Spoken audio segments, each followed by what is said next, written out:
Hi, I'm Steph. And I'm Nicole. Welcome to the Ego Drop podcast, where we're learning about how our ego affects our lives. Steph, how has the last few weeks been for you? Nice, thank you. I've had a Ooh. holiday. So I've had a wonderful couple of weeks, very relaxed, read a few books, ate lots of lovely food, drank a few cocktails. So absolutely wonderful. And then back to earth with a bang when you got back. Work coming out of my ears, but hey ho. How Well, about your battery's recharged and you're feeling absolutely? Yeah, fabulous. definitely. How about your good self? How has your last few weeks been? My last few weeks, I've just been on the, what's it called? The treadmill, that, The rat just going. race. Yeah, I'm just still at it, just going. So it's okay. Okay pace. It's not overtly busy, so it's all right. No, all's well, is what I can say to you, my dear friend. Good. Mhm. So, Steph, how has your ego affected you in the last you know, Few weeks. Wow, I did. days or today? You can go as far back as you choose. But yeah.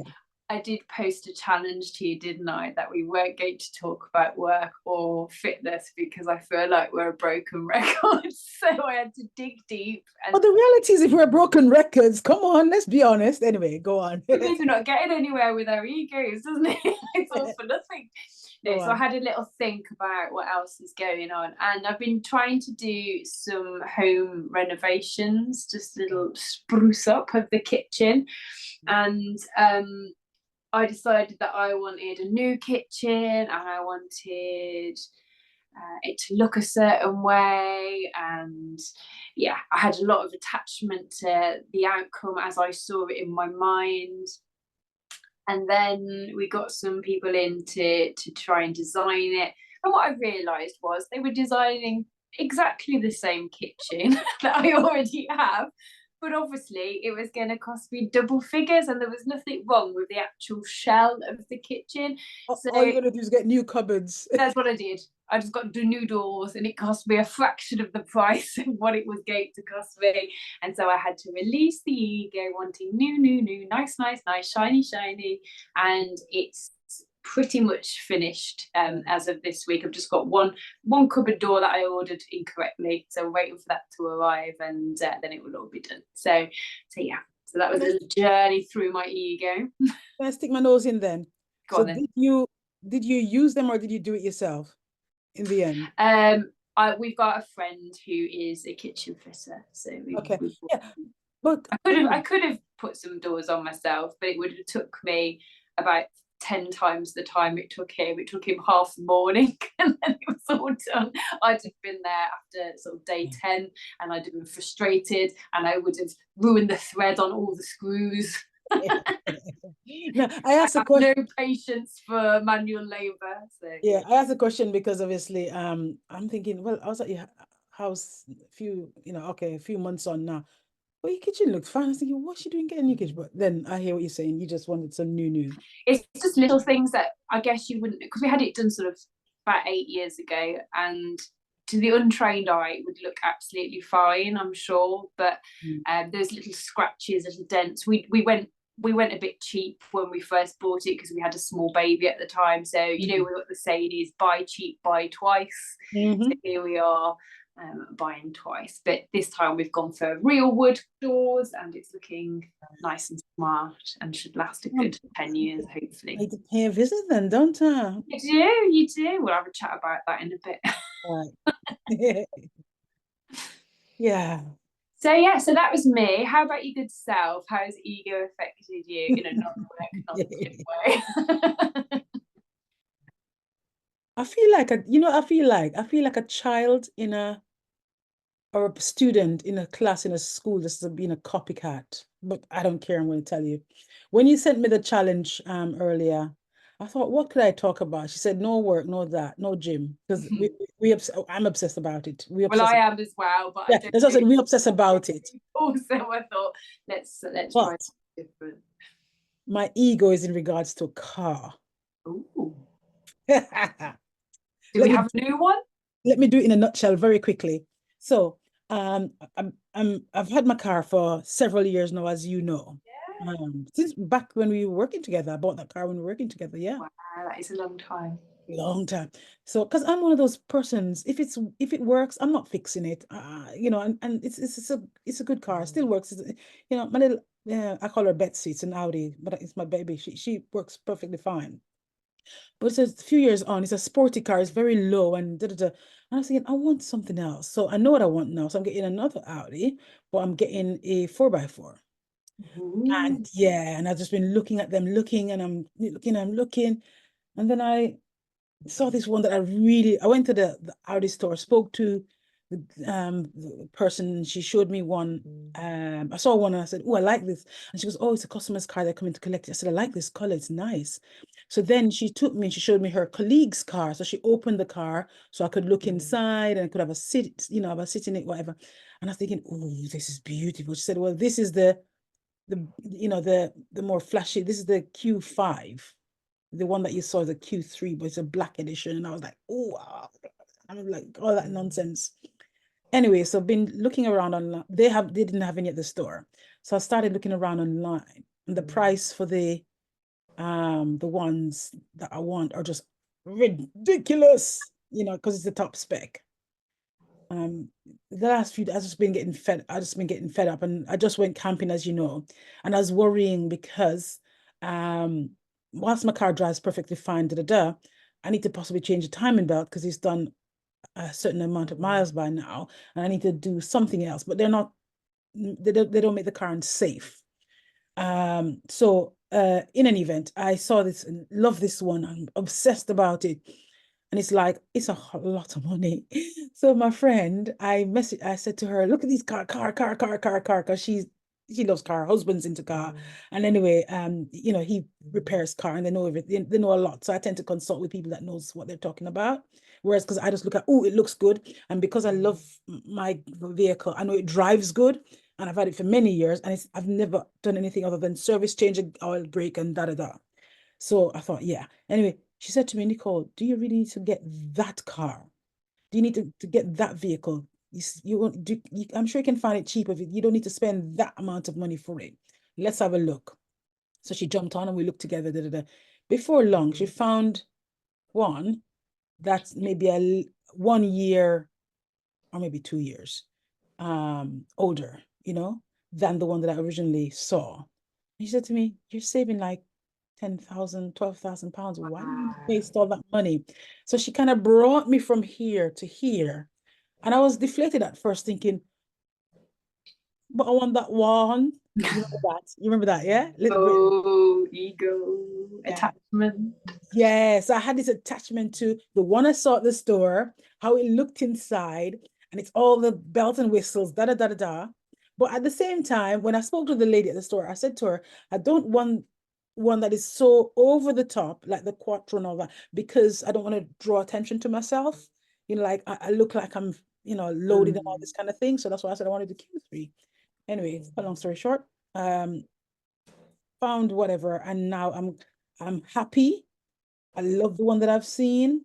Spoken to them today. Hopefully by tomorrow Oh, we'll know the score. So thank- when you sent me the challenge, I thought, yeah, I know what I'm going to a talk great about. one. So yeah, I've gone through the emotion and the you know the highs and lows and the deflation and the da da da da da and the excitement and the exhilaration and all that. But I'm at a nice place. I don't feel disappointed. I'm just like, Good. yeah, this one is a beautiful car, and I won't waste that money buying, because I've never believed in buying a brand new car. I don't believe in it. I think it's a waste of money. Yeah. In fact, one of them that I'd seen, it was a 2024 car. Yeah, and I was like, I had to pipe down a lot. But yeah, so I'm feeling good about the one that so yeah, that's Hey, what ego's been. That's how it's well affected. done for keeping your ego in check. Yeah. Anyway, that's that. Steph? It's you. Oh, what? Me? Yeah. This? Oh shit, yes. Oh, I got so carried away by this damn car. Anyway. Okay, sorry. Ready? It's the way it is. Steph, as if I disappeared. I'm still here. I actually looked at you, but then for a second you look like you froze as well. So I was like, Steph. No, I was just listening intently. Anyway, sometimes I do that. So this week we are looking at ego versus yoga, exploring if and how yoga might help manage our egos, and also delving a little into yoga philosophy.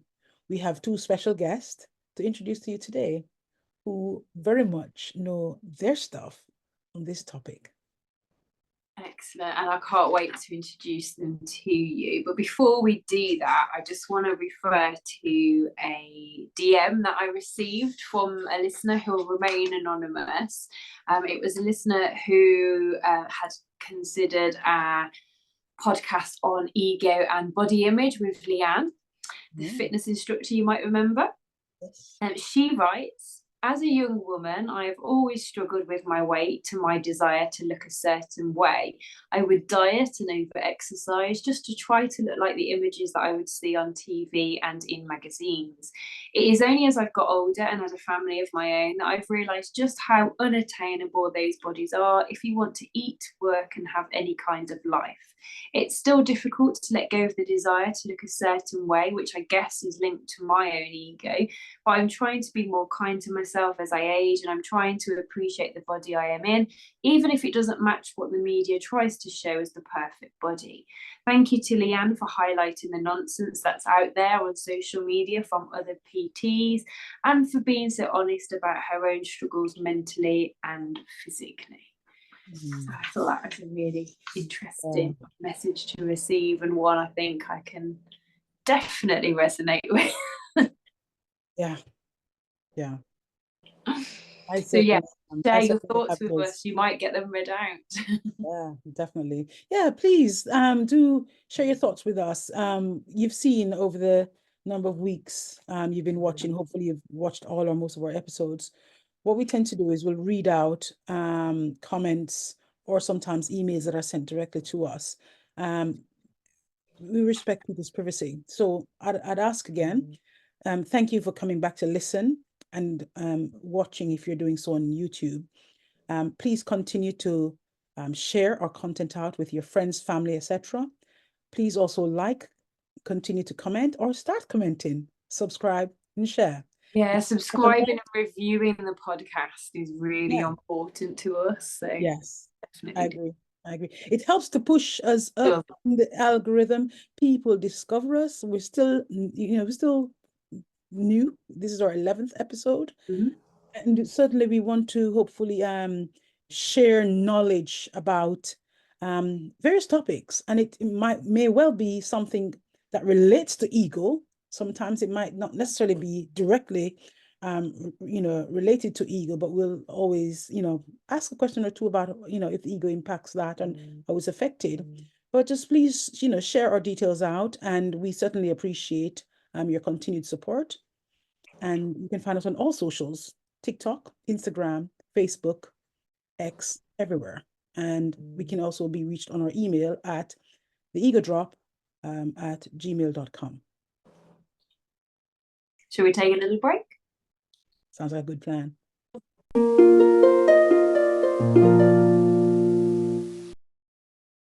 Welcome back to part 2 of today's episode, where we're exploring ego and yoga. Shall we introduce our guests, Steph? Absolutely. So we're really delighted to welcome to the podcast Carrie and Martin Froggatt, who are the founders of the Frog Project, which is an online yoga studio and community. So hello and welcome. Thanks for having us. Thanks for being here. So if I can start with you, Carrie, can you tell our listeners who you are and a little bit more about, TFP? I like that acronym. Yeah. It is called TFP, isn't it? We call it TFP. So yeah, I am Carrie, and me and Martin founded the Frog Project right back at the beginning of COVID as an online space, but it did exist before that in other forms as I was exploring the world of yoga and yoga teaching. But yeah, a little about me. So I was a teacher of English and language and things like that, as was Martin, in a previous life. And then it just kind of happened that I transferred into yoga teaching, which had been a passion of mine for years and years and years beforehand. And so at some point in life, it just felt like the right transition to make. So I became a yoga teacher and I began teaching classes, and I had married Martin and taken the name Frogget. So the Frog Project was the name. And I came back from teacher training and he said, "You can't call it that." And I said, "I'm gonna." And so we tried it and it stuck. And at some point we were going to change the name, weren't we? But we couldn't decide on one. So we kept the name and it's still called this years later. But like Steph said, we are an online yoga platform, but more like a studio. So we're very big on community, on taking care of our teachers, of which we are 7 right now altogether. And we do courses like teacher training, which is how I met Steph. We've just finished our 3rd teacher training course this year, and we're working on a beginner's course and all sorts of things like that. So we're a yoga home for anybody who wants to do yoga. Fab. And obviously, as you say, I did my yoga teacher training with you guys. I didn't realise actually that you had only started in lockdown. I knew that you'd gone online in lockdown, but I don't know why I always thought the Frog Project had existed in another sort of It had, Steph. It was around for 3 years previous. From 2016 is when it kind of started, but it formalized itself into the space of which you recognize it today, at the beginning of COVID. And you adapted really well to being online, because again, that's when I found you guys, and I would have never have known that you were new to teaching online back then. That's thanks to Martin. Well, that leads me on nicely to my question. Martin, perhaps you can tell our listeners a little bit about you, what your background is, what your role is for TFP.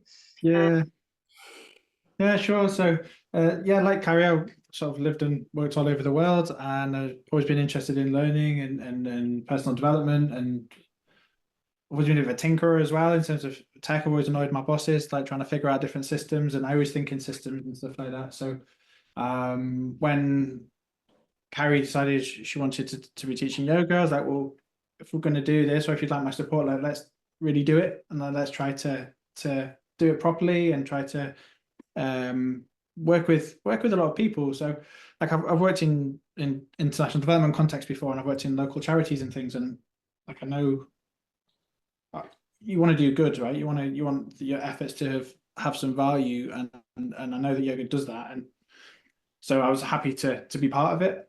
But yeah, we really wanted to do it properly, so I've kind of do all the techie bits and learn all of that. And it's been a massive thing for me personally to learn. I need to be learning all the time, and I am. So it works really well, selfishly. Wow. So Martin, what does TFP currently offer? So we've got 20 live classes a week. So we have the classes for like different like energies, if you like. We don't want to get too much into like reinventing yoga, because that's a bit silly. So we have classes that are a bit more chill, classes that are for everyone. Well, they're all for everybody. We're designed to be accessible. So yeah, we have ones that are a bit more chilled, a bit more kind of a regular thing, and a bit more energetic if you want to stretch a little bit more or get a bit more heat. So we have that. We have special classes every month. So things like yoga nidra and stuff, the more sort of like labeled things that people look for. So we have a few of the things. And then we've got courses as well. We've got the yoga teacher training, and we've got like a beginner's experience that we're just rolling out to help people get to the mat who've never been there before, for whatever reason. So yeah, we offer a whole bunch of stuff, and the community is the main thing. And how is that community growing, or is it growing? not as well as we'd like it to, no. But it is growing a bit, and the people that are there absolutely love it. And they really value it. So it kind of works with, so we wonder, I often wonder if the community is kind of a hindrance as well as like because with a community you've got to show up, like you've got to be accountable. And some people can choose not to be in the community, and we're all for that as well. You don't have to be like really active and chatty, but also like it's nice if you are, and it helps you stay accountable, it helps you come to class more, which is what it's all about. In terms of people feeling better and whatever better means, you know, I'm gonna do these lots today. So yeah. But yeah, it's growing, it's vibrant, but it's it's good. So peace. Okay, thank you. Good to hear. Yeah, it's a challenging area, isn't it? Teaching online and getting those people to actually subscribe. Yeah. Carrie, can you please tell our listeners where you did your yoga training and what your yoga experience looks like? Yeah, so I did my yoga training in 2016 in Chiang Mai in Thailand, which is my favorite place in the world. And also Martin's favorite place in the world, I think. One of them.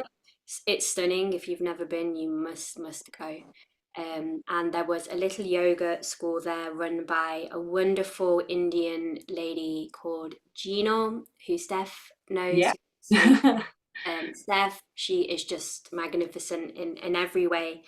And at the time, her yoga partner, her soulmate, her partner in life, Daniel, also was teaching there. He's from Brazil, but sadly he passed away over a year ago now, which was I saw that.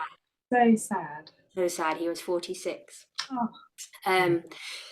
But the two of them had this most amazing place in Chiang Mai, really basic, really simple. Like when you think about yoga teacher training, especially in those kind of days, like pre-COVID, pre-online, like you think of these stunning like retreat centers, 5-star service, and just like everything with like little lotus flowers all over it and just like, you know, gongs and stuff. And this place wasn't like that at all. It was a really simple, it was an ex-hotel that they just kind of found and turned into an ashram with a simple space, simple food, but amazing food that they cooked every day. And it was just amazing. So I was lucky enough at that time, pre-children, and also was living in Asia, to be able to go to Thailand to do my course for a month. It was just amazing. And from there I returned to Sri Lanka, where Martin and I were living, and started teaching anybody who wanted to practice with me. I think I probably cornered a few people into classes, but taught at a local couple of studios in Colombo, and then set up a few different private classes with groups of friends that I had made there. So had like a heap of different classes for a few months, then returned to England, where me and Martin now live in Scarborough, and started teaching here. And that just kind of continued until COVID, and then it went predominantly online. I can still do the odd bit face-to-face, and next weekend we're having our first retreat, so we're going to meet all these Frog Project students of 4.5 years in person in dead excited about. I'm not surprised. And I love Scarborough. I went there for the first time a couple of years ago now and absolutely fell in love with it. I think it's a beautiful place in the world. But just wanted to come back on something that you just mentioned about your experience with Gina and the ex-hotel. That was, you know, sort of no airs and graces about it. I think from memory of my training, it was about the authentic practice of yoga and taking it back to its roots, rather than the Western idea of what yoga is, with, like you say, the lotus flowers and the sound baths, and, you know, everybody's very bendy, and I guess that's probably linked to ego in a way, which we'll probably come back to in a short while. But yeah, it doesn't surprise me that the experience was like that at all. Yeah, and you say that, but so it was authentic, absolutely. Gino comes from a yoga family. She's lived a yoga life. Daniel had arrived in India when he was 18 and like you wouldn't actually have known he was Brazilian.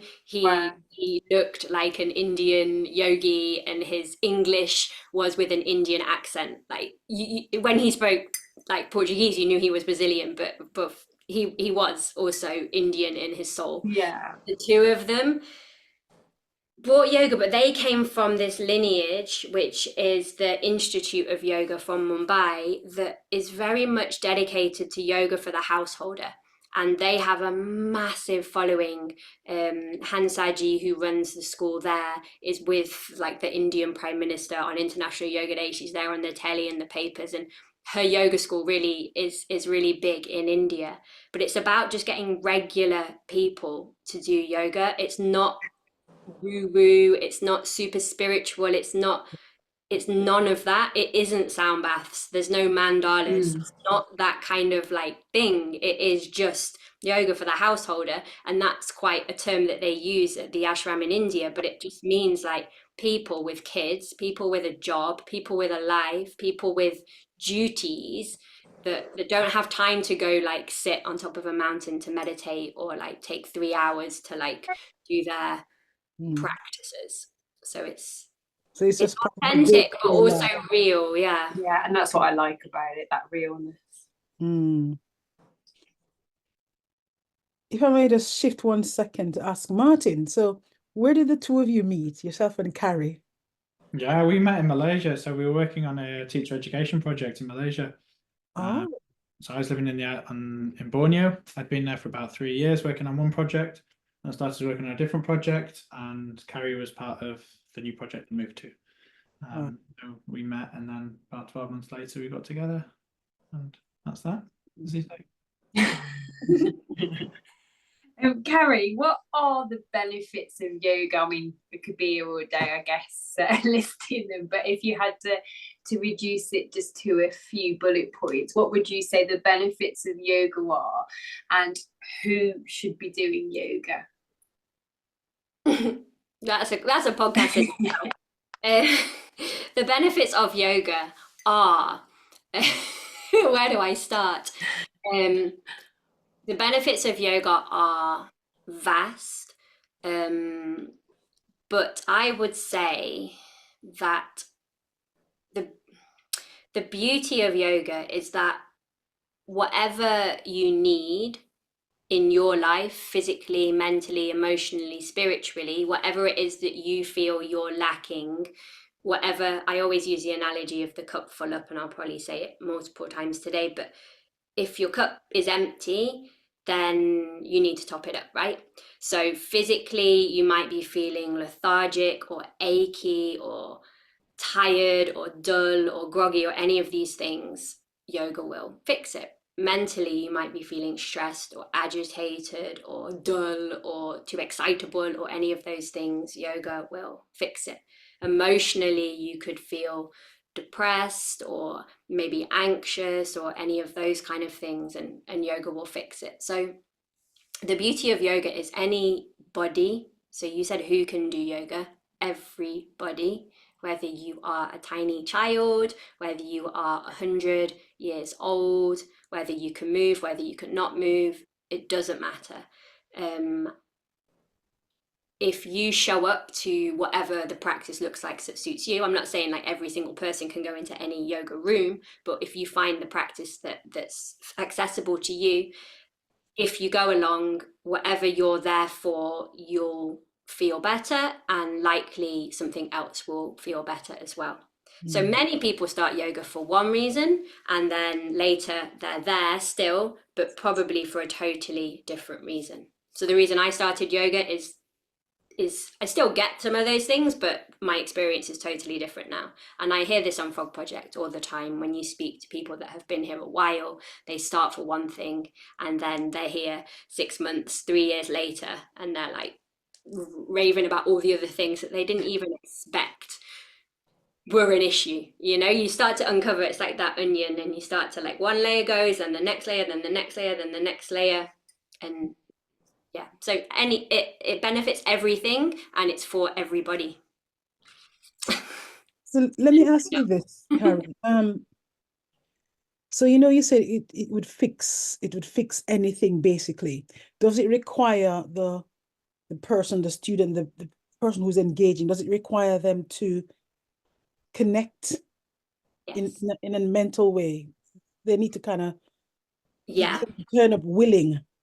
Exactly. Yeah. Okay. So and I Yeah. said this is so cheesy, but there's this phrase and it's not mine, but it's yoga practice, not yoga perfect, which Okay. basically you have to be consistent, you have to do it regularly, and you Mm. have to do it with some sort of mindfulness. So I'm not saying you have to be there and conscious of every single breath for the entire 60 minutes, but you have to go with some sort of intention, some sort of integrity, some sort of desire to feel different. Absolutely. And you need to come back again and again and again. It's not a quick fix. It doesn't Yeah. happen overnight.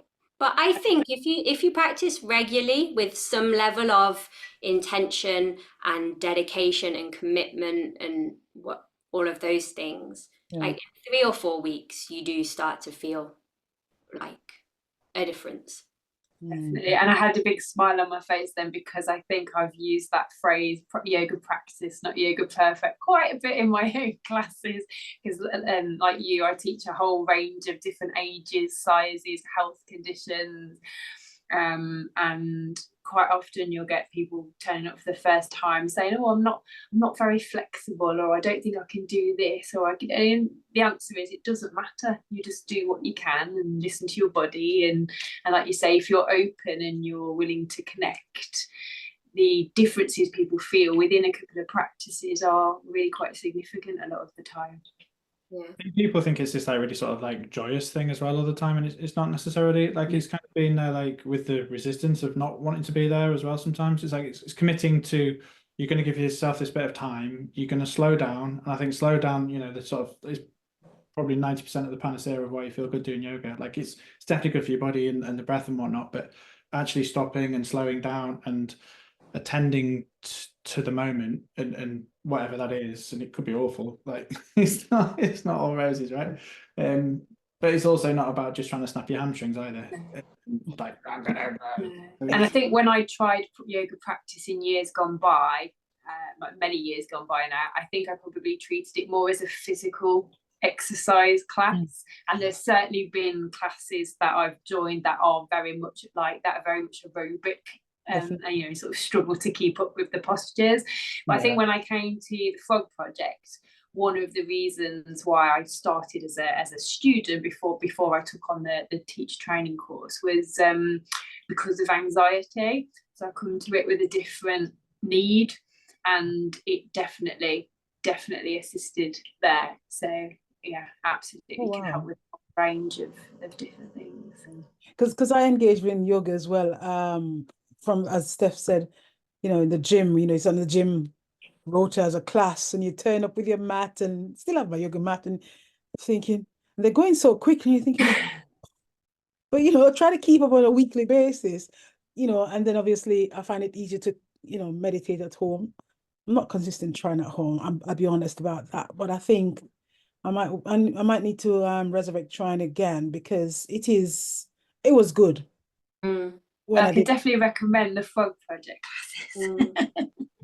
And it's interesting you say that, Nicole, because home practice makes a difference because you're in your own space and it's easier to slow down. Like you say, you had a meditation practice at home and versus going to yoga in the gym. Like when you've got other people around you and maybe a different kind of atmosphere that doesn't feel so comfortable for you, you might be feeling a little bit vulnerable or a little bit self-conscious. Whereas when you're at home, it is easier to let some of those kind of things fall away because you've not got someone next to you. You've not got, you know, like maybe like the bright lights of the gym, or like worrying who's been touching this yoga mat before because it's feeling a bit funny, you know. Like, it's the bit for me, you know. You know, we'd go through the dim the light, and we'd go through the whole motion and everything, and it's that thing, they're going so quickly, you're thinking, I didn't catch that one, and you know, and then the next, you know, you're turning up the next class, you're, you know, well, me anyway, not you, but you know, me as in, I'm not gonna, you know, speak for others, but I would turn up, and next I'm like, right, okay, and I'm still trying to keep up, and I'm like this, looking over the person's shoulder, whatever it might be, But then the bit that I enjoyed most was at the end, because I bought my own mat. I was Shavasana. laying down at the end, and I'd pass out sleeping. Good. That's the best bit. Because I'm no longer trying to keep up with the pace and the this and the that. But yeah, no, it is something that I should get back into because I really enjoyed it when I got into it. Question that now is for, well, Carrie and maybe also Martin, both of you really. Do you think yoga philosophy is helpful to your life? And can you give our listeners an insight into a few elements of yoga philosophy that are particularly helpful? So, if firstly, you know, your life, whether yours and Martin, both we can answer, and then you know, can tell our listeners about you know elements that can be you know of the philosophy that can be helpful to them. That's a good question, and I was thinking about this and what stands out mostly to me, and there's probably two.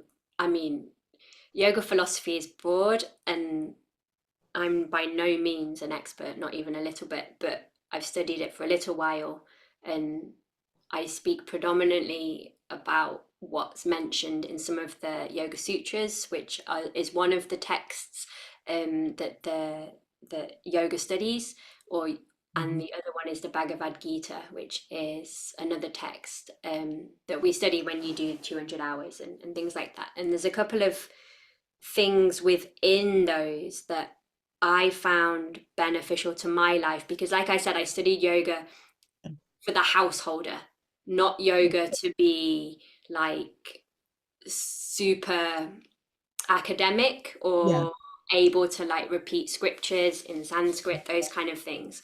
And so for me, one of the most important things and I really live by daily is this. It's called, well, Gino called it the circle of duty. And so this is Gino's lesson, but essentially imagine a circle and a whole load of concentric circles, and in the very center is you, and you're by yourself alone. And if you take care of that circle with you in the middle, then you have the energy and the presence and the mindfulness and the awareness for it to spill out into the next circle, which is the circle of your family, your immediate family and friends. And if you take care of yourself, then you can spill out and take care of them. If that circle is taken care of, that spills out into the circle of work, that then spills out into the circle of community, and that then spills out into the circle of the whole planet. But this is where, and this is where it's so helpful to me, like if I'm putting work first in like, and many people do, right? Many people put in a candle and working all hours, probably all of us are guilty of this. And many people listening probably are guilty of this as well. But you do that, and then the inner circles are going to lack. So your circle, your personal circle is going to lack. Then probably your friends and family and relationship circle is going to lack. And you start on the outer one, or other people that maybe identify as like, I don't know if this is the right word, but like helpers in the community, you know, people that are always there, like volunteering for everything. I'll do this, I'll do this, I'll do this, I'll make all the cakes for the bake sale, I'll clean the village hall, I'll do this, I'll do this, I'll do this. They get home to their own house and it's chaos, and their kids are chaos, and their work is chaos, and their physical personal health is chaos because they're focusing on community. And so yoga says put yourself first, and then it spills out, and it's the butterfly effect. And it goes that way. If you think of a day when you've got up and you've taken care of your needs, then when your kids run in with some kind of crisis, you can deal with them, or work has a crisis, you can deal with it. But if you've not kind of sorted yourself out, topped up your tanks, then it's much harder to be present to those. But this is really difficult to do. Like, this is a philosophy which is very helpful to remember, but like within a day, like I find myself in different parts of that circle, like 5 times, like in different areas, like and I'm starting to learn. I used to believe like 8 years ago when I learned this, that it was about self-care. So Mm. putting yourself first means do your yoga, do your meditation, do your journaling, and all of those things are really important. But what's also important is taking care of your mind and having this, and this is something me and Martin have been talking about recently, like this mental discipline. And if you don't have mental discipline, then you can go crazy in all parts of the circle. Yeah. So I don't know if that's helpful. No, no, it does. I mean, I'm going to ask you. I'm going to. So I was going to take note, but I was so caught that I forgot exactly what it's called. But in essence, that ripple effect, isn't it? If you are well, if you're healthy, if you're excuse me, you're happy, you the person in the middle, then all of that excuse me spreads out. Exactly. To you firstly in a circle, then it goes out into the community, etc., and the world at large. So I understand that, but what did you say it's called again? So I don't know what exactly it's called, but my teacher Gino called it the circle of duty. Circle of duty. So But you have the duty to take care of yourself. Mm. It's almost non-negotiable for a yeah, happy life. but if you think about lots of mothers and wives, really, this could be very useful, helpful to them, because the reality is women, I don't know if this is politically correct or not, but are cultured. If you go back in centuries, women's roles been dictated as this, and in some cultures to this day, it's still that mentality where women, this is your role. You put your husband first and your children, and everybody comes before you. So I think, and so her happiness possibly wasn't paramount, or in some cultures probably isn't necessarily the forefront of anything. She's to sacrifice herself and put everybody else first. So, and I think the reality is based on what you're saying, if this circle, meaning starting with her, is good, then everything else in and around it, or that comes from it, it's a win-win. It would be perfect, won't it? Yeah. So it's taking care of inner self. Just on that point, I think, if you're looking at a woman's role traditionally, I think over the years, we've obviously got a lot of rights now, and we can work, but somehow that's just been added to the burden. We haven't let go of all the rest of it. Obviously, we're generalizing, and there's an awful lot of men these days as well who are going to be in the same position, single fathers who have to work, who have to manage it all, or who just are sharing the load in just the same way, and they've got it all on their shoulders. But you've got to be a bit of everything. You've got to be there for work, you've got to be there for the family, you've got to be there for the community. And again, I think there'll be lots and lots of listeners listening to that who actually think, well, actually, I don't really pay that much attention to the centre circle, probably not half as much as we ought to. I know I'm certainly guilty, even with all the training that we've had. Not certainly times where I can sit back and think, well, actually, you need to put me first for a little while. But even you think about being on the aircraft as well. What do they say?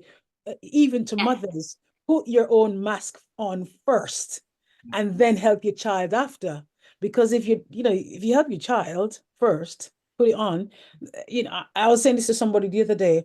Your child sees you, you get blown away or something, he or she starts screaming and going after you. Now they're totally gone, as opposed to mom help herself, then help the child after. But it's that people say it's the mothering instinct. I don't know. But sorry, Martin, I saw you were going to say something just to that, and I was going to agree with everything you're saying about women's roles and things, and especially from those traditional views. And most of our customers are in fact women, so that speaks to that point to a degree. But I think traditionally men also absolutely don't put themselves first. Because it's a similar thing. If you're talking about traditional roles, the man's job there is to provide, in a way, financially. So the man's working a lot, working very hard, providing for the family. Again, being very traditional and generalist.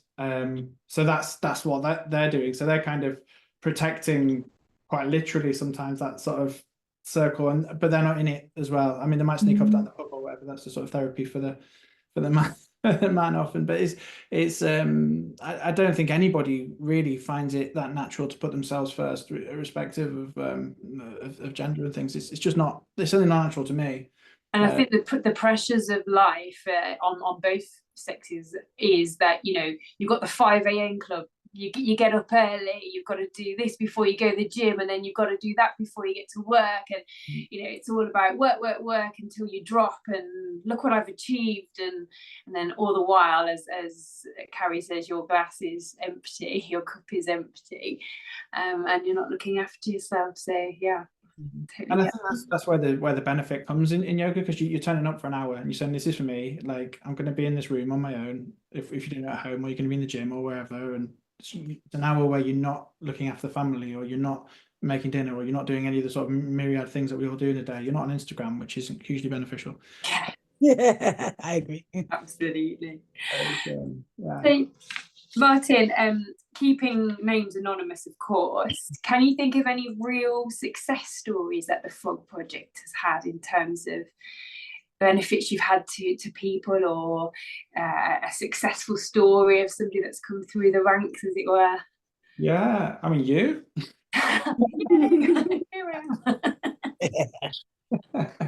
But I mean, there's so many. I mean, Carrie will be able to speak to individual stories better than I. I mean, I kind of read the reviews, but I spend less time with people than Carrie does. But I mean, for me, it's all the really like subtle things, the really little things, like, you know, people who can walk up it, you know, really might seem like really benign, like really trivial things, but like can walk up a hill a bit better, or they can spend having a better quality of time with their grandchildren, or feeling a bit less stress or a bit less anxiety. It's all of those really little things, but they're actually really massive things. Yeah. So, you know, I don't know, Carrie, you'll have perhaps some. I'm trying to think of a specific person. I have so many things in my head. Yeah, I think that's fine. I think that's answered the question. The fact that, you know, even these little changes are going to be huge to the individual, aren't they? Yeah. And you know, just being able to walk up that hill a little bit easier can add years onto a person's life, can't it? So Absolutely, yeah. And we generally have an older audience as well. Most of our people are over 50. I think that's fair to say. And so yeah, they are huge things, and the cumulative as well. So people will have a benefit, and then over time something else will have improved as well. And it's yeah, some of people's stories from where they've started to sort of 3 years later, it's, you know, and you wonder like what else changes. So you start doing more yoga, which means you're starting to take more care of yourself, which means you're putting yourself first a little more. So what else is that? What else are you doing in your life as well as the yoga? Because obviously people think yoga is just asana, the practices, but you know, if it's the whole sort of yoga lifestyle, which again Carrie will know more about than I, it's beyond what you're doing in that class. It's the rest of the day. definitely. There was one example I remember just a couple of weeks ago, actually, somebody wrote in a review or one of the feedback forms or something.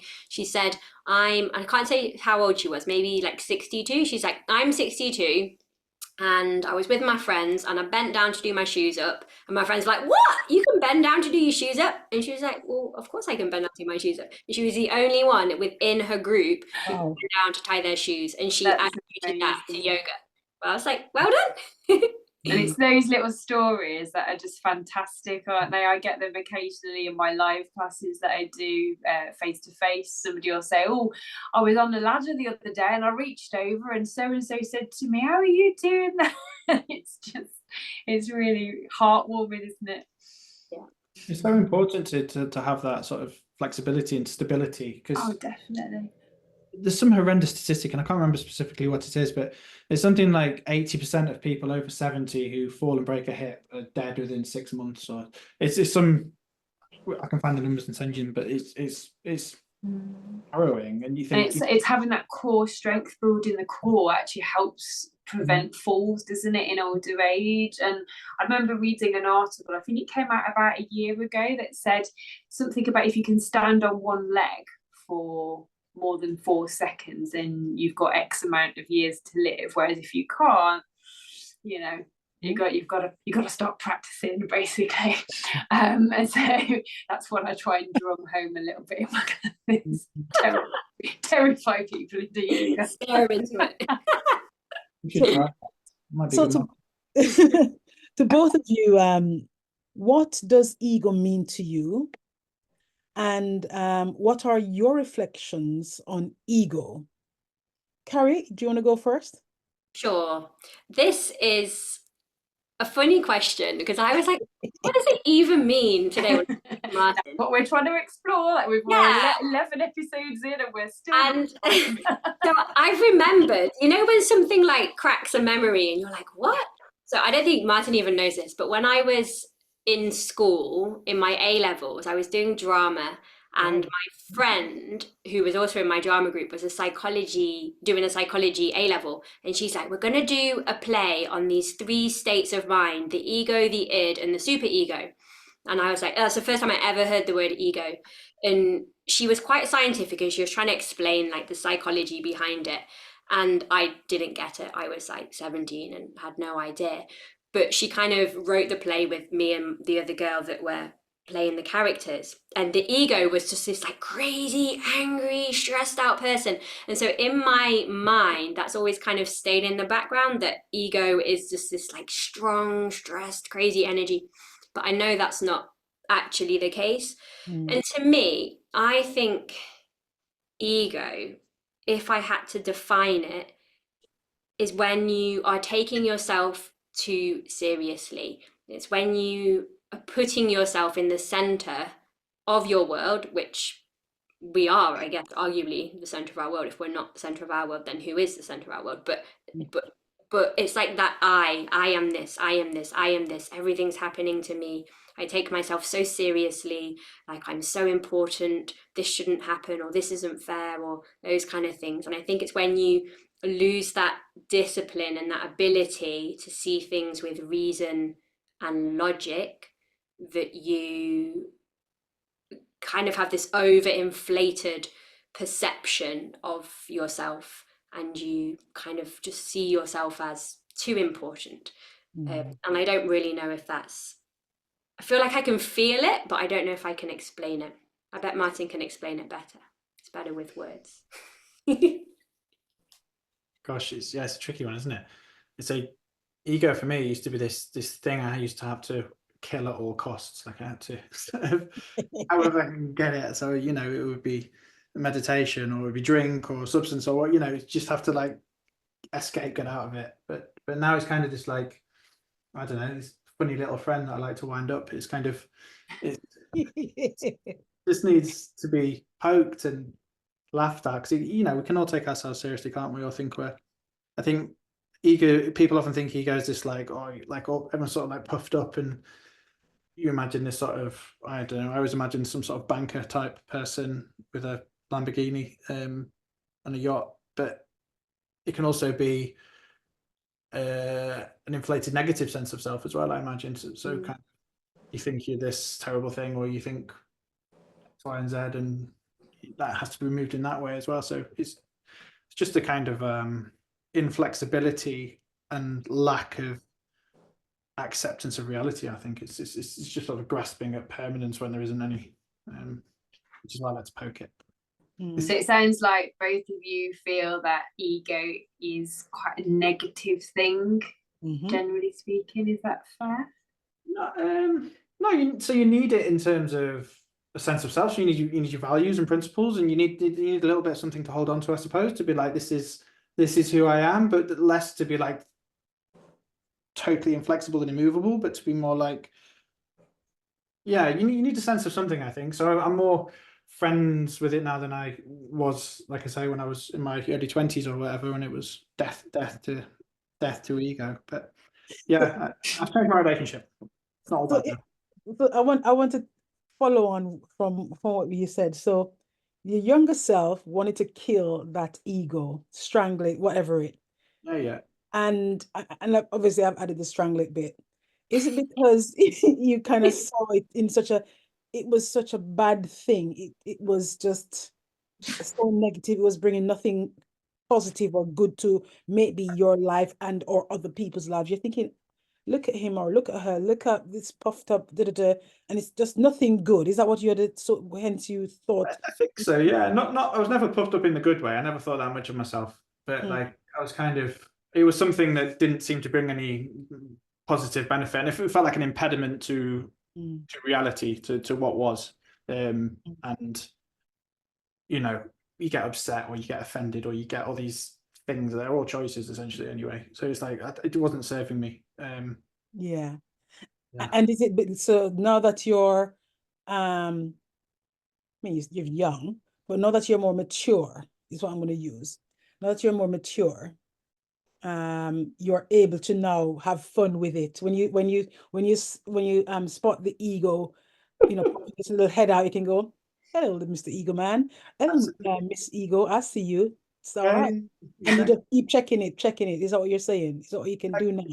Exactly. So now you can have fun with it. So you're able to moderate, if you like. Moderate is the word, moderate. Yeah. Balance, moderate, you know, temper your emotions. So kind of keeping it in check. You're able to do that now. So Yeah, that's I'm not always like I'm no master at it. Like I wish I kind of was aside it the whole time, but you know, it does consume you. You do fall into it, of course, because it's kind of who you are. Except I can't find who you are. I don't really know. Can't find it, but I can't not find it. But yeah, so it's just kind of there. And when I'm in a good place, when I'm spending time, when I'm being more mindful, and when I've got things in balance, like towards Carrie's pointing out earlier, the sort of the circle of duty and things, and then yeah, you can kind of have fun with it, and you go away taking yourself so seriously. And you know, having children helps with that because they keep breaking things and doing things, and you know, yeah. Ego is like God, isn't it? It's like God. You know, if you're religious or if you're Christian or whatever your beliefs are, you know the he or she is present.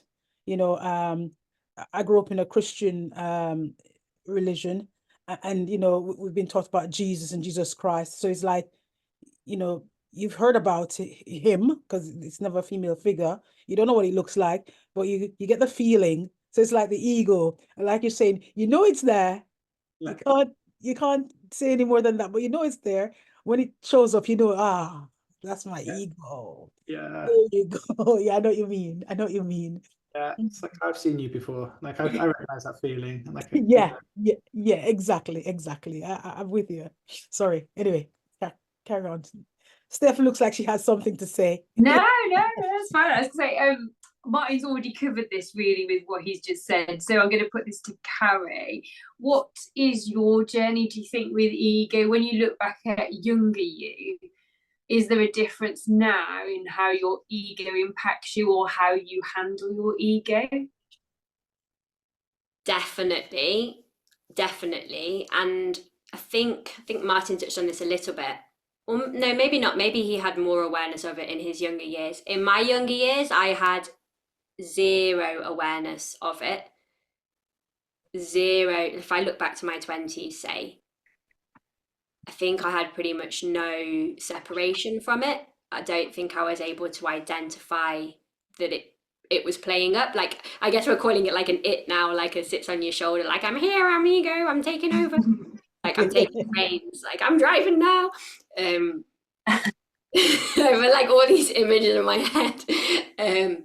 But yeah, in my younger years, I don't think I recognized much of a difference. And I think even in like the last, so our son is almost 7, and I think having kids is massive, like massive. And I think over the last 7 years, my journey has, like, I've started to see the light, see what it is. And maybe yoga has helped with this as well. But now you can, like, I see more separation, and I see more now when it's playing up, like when ego has the reins. In the moment, probably not, but like 5 minutes later, I'm like, ha, that's what's happening. And it's easier to take a step back. It's not easy, but it is easier. And I think that I feel very lucky to have discovered this in my 39th year, like, because now for the next decade I can practice catching it whenever it comes. And like Martin was saying, it's not like it's bad, but I think an overinflated self kind of belief in your, not belief, belief's the wrong word, but if you're feeling this sort of self-inflated version of you, then you're not really actually connected to who you are and what you're doing. And while it's important, so you've got your work hat on, or you've got your parenting hat on, or you've got your friend hat on, like, you know, your duty, which duty is really important, and doing your work's really important, which is another area of yoga philosophy that I find so fascinating. Like, you have to do your work. There's no sidestepping it. But then you have to let it go. And that's what you're learning, I think, with ego, is do it, acknowledge it, own it, take responsibility for it, and then let it go. Because if you hold on and then you're waiting for your gratitude or your well done or your pat on your back or anything like that, that's not coming. And that's when it gets negative. We enjoyed talking to the Frog Project so much that we have split this episode across 2 podcasts. So hear the rest next time.